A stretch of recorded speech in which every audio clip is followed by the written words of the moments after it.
और ऐसी तैयारी के साथ ही मैं जेई के एग्जाम देने चला जाता हूँ और एग्जाम देने के कुछ दिन बाद जब रिजल्ट आता है वो मुझे शॉक कर देता है। तो रिजल्ट जानने के लिए वीडियो के एंड तक बने रहिएगा। तो शुरू करें। आज हम बात करेंगे हमारे जेई की जर्नी के बारे में, कैसे मैंने जेई दी, कैसे मैं फेल हुआ, पास हुआ, क्या हुआ और अब मैं क्या कर रहा हूँ और कैसे मैं यूट्यूब में आया। ये तो आपको अगले वीडियो में पता लगेगा यूट्यूब में कैसे आया, वो भी हम एक बढ़िया स्टोरी टाइम वीडियो बना के बताएंगे। लेकिन अभी हम बात करेंगे जेई के बारे में।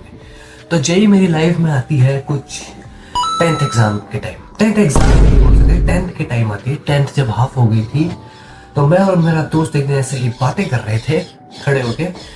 तो वहां पर उसने मुझे जेई के बारे में से बताया था कि हमारे पास वाले शहर में कोचिंग है, मैं नाम नहीं बताऊंगा, कोचिंग है जिसके अंदर हम एडमिशन लेने वाला है, वो लेने वाला है और जेई करने वाला है। तो मैंने उसे आउट ऑफ क्यूरियोसिटी पूछ ही लिया कि भाई ये जेई क्या होती है। मुझे पता ही नहीं था जेई होती क्या है। तब उसने मुझे पूरी बात बताई, क्या जेई होता है, क्या कोचिंग होती है, कितनी फीस लगती है, क्या करना पड़ता है, क्या नहीं। फिर लॉकडाउन लग गया था और लॉकडाउन में हम सब घरों पर ही थे। 2021 आ जाता है, मैं लॉकडाउन में घर पे बैठा था। एक दिन अचानक उसी दोस्त का मेरे पास मैसेज आता है, वो कहता है कि उसने तो कोचिंग में एडमिशन ले भी लिया। मैंने बोला यार तो अभी तक तो कुछ नहीं था, अचानक से तूने एडमिशन ले लिया। तो उसने मुझे सारी बात बताई कि उसने ऑनलाइन कोचिंग कर रहा है। फिर मैंने भी यही सोचा और अपने घर वालों से जब मैंने बात की तो उन्होंने मुझे हाँ बोल दिया कि हाँ तुझे कर ले, कोचिंग की फीस हम दे देंगे। और कोचिंग में एडमिशन मैंने ले लिया ऑनलाइन वाले में, क्योंकि 2021 में लॉकडाउन था, बीच में आ गया था लॉकडाउन।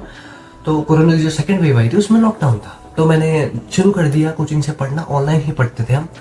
और पहला दिन बड़ा खतरनाक था। मैं सुबह से लगा हुआ हूँ, उन्होंने बोला था कि आपकी 3 क्लास रोज होगी, मतलब रिकॉर्डेड वीडियो और एक लाइव क्लास होगी 45 मिनट की 3 बजे। मैं 3 बजे बैठता हूँ लाइव क्लास लेने, क्योंकि मुझे पता ही नहीं था कि रिकॉर्डेड क्लास पहले ही ऐप में आ चुकी है। मैं सोच रहा हूँ कि 3 बजे चालू होगी और वो एंड तक चलेगी। मैंने 3:45 तक लाइव क्लास ली, फिर जाके वो रिकॉर्डेड क्लास ली थी जो 4 से 5 घंटे की थी, जिसमें केमिस्ट्री क्लास आई थिंक 1-1.5 घंटे की पहली क्लास थी। फिर ऐसे करते करते पूरा 2021 मैंने ऑनलाइन में निकाल दिया। ऑनलाइन में जाते जाते जाते जाते फिर आया ऑफलाइन का दौर और ऑफलाइन में भी हमने एडमिशन लिया। 12th में जब मैं आया तो मैंने एडमिशन लिया। मुझे ये नहीं पता था कि ये लोग बोर्ड की प्रिपरेशन नहीं करवाएंगे, सिर्फ हिंदी इंग्लिश पढ़ाएंगे, बाकी आपको खुद करना पड़ेगा जो भी करना है। बोर्ड का अगर अलग सिलेबस है तो वो आपको करना पड़ेगा। हमने एडमिशन ले लिया, फिर मैं कोचिंग जाने लगा। फिर कभी मैं कोचिंग नहीं भी जाया करता था और कोचिंग जाते जाते फिर तैयारियां भी चल रही थी, बीच में बोर्ड भी आ गई थी, बीच में प्रैक्टिकल भी आ गए थे, बीच में उनकी फाइल्स भी बनानी थी और बीच में प्री बोर्ड भी आ गए थे, हाफ ईयरली भी आ गए थे।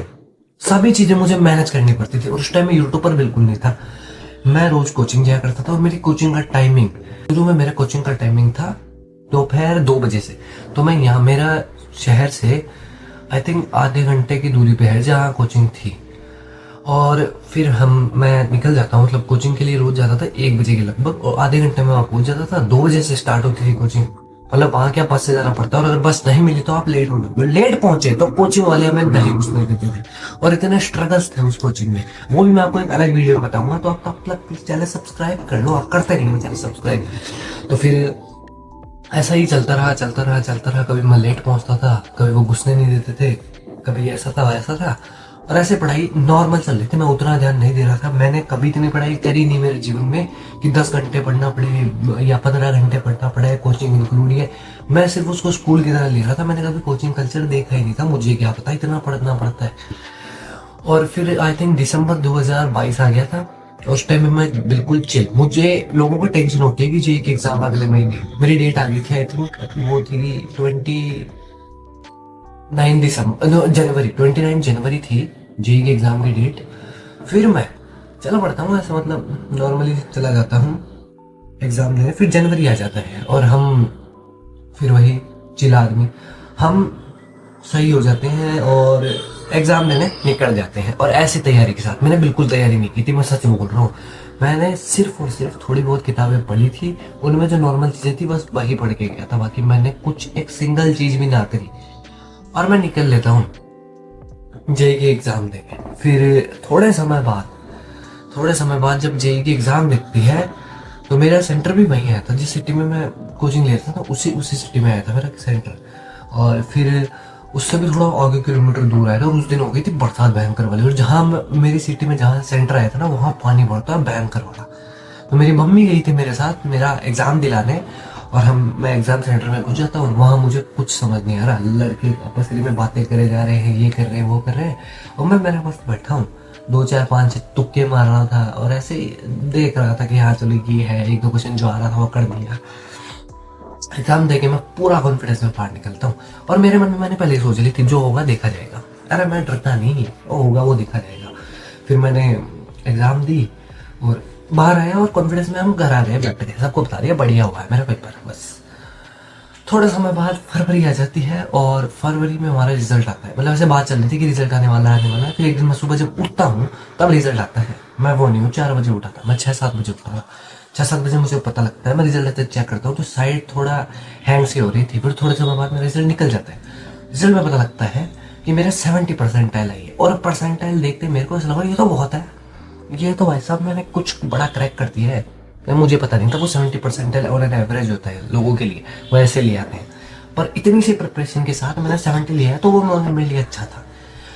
फिर थोड़े समय बाद अप्रैल आ जाता है, मार्च आ जाता है। मार्च में हमारी बोर्ड्स के एग्जाम लगने लग जाती है, और फिर अप्रैल में 8 या 9 अप्रैल को मेरा जेई का सेकंड अटेम्प्ट होता है।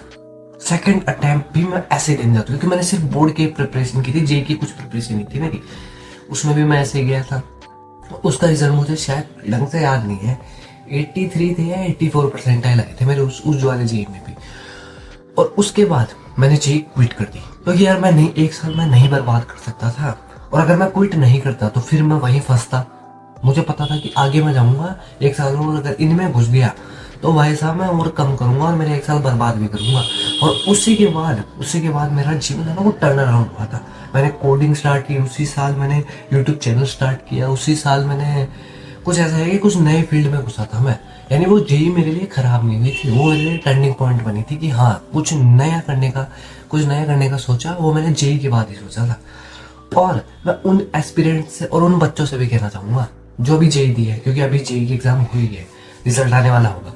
तो दोस्तों, जो भी बच्चे मुझे देख रहे हैं ना, तुम मेरे भाई बहन ही हो भाई साहब, तुम लोगों को टेंशन करने की जरूरत ही नहीं है।